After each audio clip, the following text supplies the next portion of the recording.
ரஷ்யாவிடம் போய் வாங்கிக்கோ, அமெரிக்காவிற்கு முதல் நாளே கனடா வைத்த செக். ட்ரம்பிற்கு வந்துள்ள சோதனை.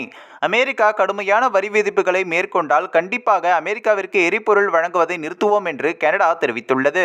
அமெரிக்காவின் எரிபொருளை நம்பி நாங்கள் இல்லை, கனடாவின் எரிபொருளை நம்பித்தான் அமெரிக்கா இருக்கிறது. அப்படி இருக்க அமெரிக்கா எங்கள் மீது கூடுதல் வரியை விதிப்பது சரியாக இருக்காது.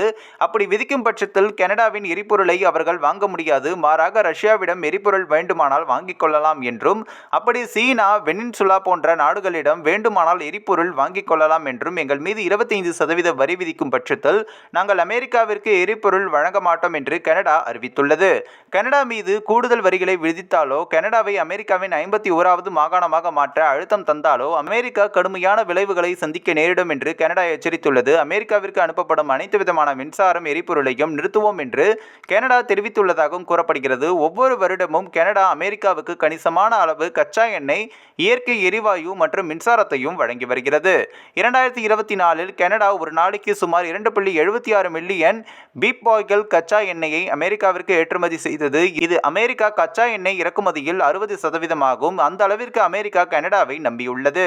2024 கனடா ஒரு நாளைக்கு சுமார் 7.1 பில்லியன் கன அடி இயற்கை எரிவாயுவை அமெரிக்காவிற்கு ஏற்றுமதியும் செய்தது. இது அமெரிக்கா இயற்கை எரிவாயு இறக்குமதியில் குறிப்பிடத்தக்க அளவு ஆகும். 2022ஆம் ஆண்டில் கனடா சுமார் 53 டெராவாட் மின்சாரத்தை அமெரிக்காவிற்கு ஏற்றுமதியும் செய்தது. கணக்குப்படி பார்த்தால் மின்சாரம், கச்சா எண்ணெய், இயற்கை எரிவாயு என்று அனைத்திற்கும் கனடாவையே அமெரிக்கா நம்பியுள்ளது.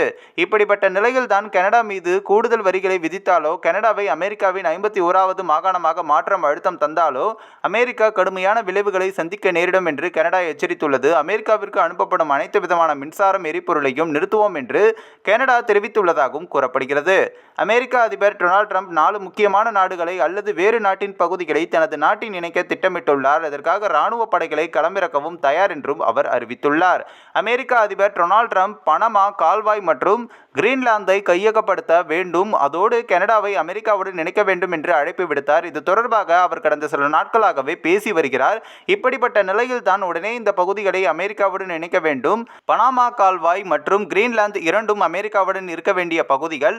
இந்த பகுதிகளை அமெரிக்காவுக்கு கொண்டு வர வேண்டும், இல்லை என்றால் அதற்காக படைகளை கூட அனுப்புவேன் என்றும், தேவைப்பட்டால் மொத்த இராணுவத்தையும் கூட அனுப்புவேன். கனடாவை பொறுத்தவரை தேவைப்பட்டால் மொத்த இராணுவத்தை கூட அனுப்புவேன். கனடாவை பொறுத்தவரை அப்படி இல்லை, அவர்களுக்கு பொருளாதார அழுத்தம் தருவேன். மெக்சிகோ அமெரிக்காவின் ஒரு அங்கமாக இருக்க வேண்டும்.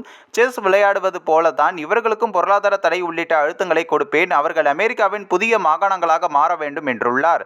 கனடா பிரதமர் ஜஸ்டின் ட்ரூடோ ராஜினாமா செய்த நேரம் பார்த்து கனடாவை அமெரிக்காவுடன் இணைக்கும் முயற்சியை மீண்டும் மேற்கொண்டு உள்ளாராம் அமெரிக்க அதிபர் டொனால்ட் ட்ரம்ப்.